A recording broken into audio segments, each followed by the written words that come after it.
Right, మరో breaking చూస్తున్నాం. విజయవాడ దుర్గగుడిలో భక్తులకు పెను ప్రమాదం తప్పింది. ప్రసాద వితరణ కేంద్రం వద్ద భక్తులకు విద్యుత్ షాక్ తగిలింది. వెంటనే అప్రమత్తమైన అధికారులు విద్యుత్ సరఫరాను నిలిపివేయడంతో పెను ప్రమాదం తప్పింది. అనంతరం భక్తులకు ప్రసాదం పంపిణీ చేస్తున్నారు ఆలయ అధికారులు. ఘటనకు సంబంధించి ఓవరాల్ డీటెయిల్స్ మా ప్రతినిధి కాంతి అందిస్తారు.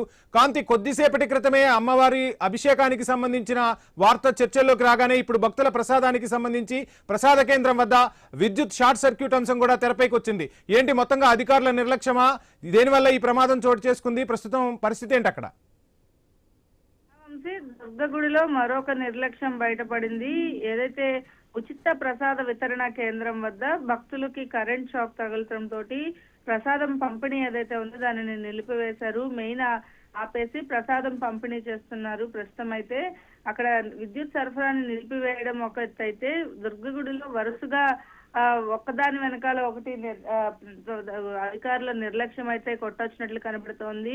కాసేపటి క్రితమే మనం చూసాము, ఏదైతే శ్రీచక్రార్చన సమయంలో అమ్మవారికి అర్చన చేసేటువంటి పాలలో పురుగులు రావడం వల్ల శ్రీచక్రార్చనని పంతులు ఆపివేసి దాన్ని తిరిగి మళ్ళీ ప్రారంభించడానికి అరగంట సమయం తీసుకున్నారు. అలాగే నిన్న అది టెంపుల్ పైన సెలబ్రేషన్స్ అనేవి చేయకూడదు, కేక్ కటింగ్ చేసి సెలబ్రేషన్స్ చేసుకున్నారు ఉద్యోగులు.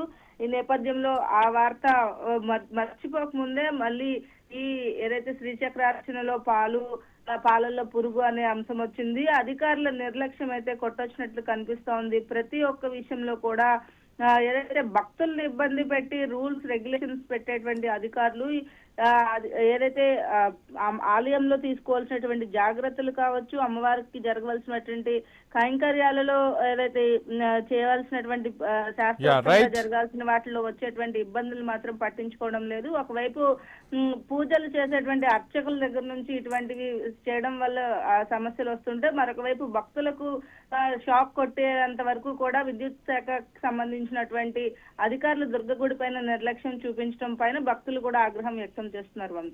Thank you Kanthi.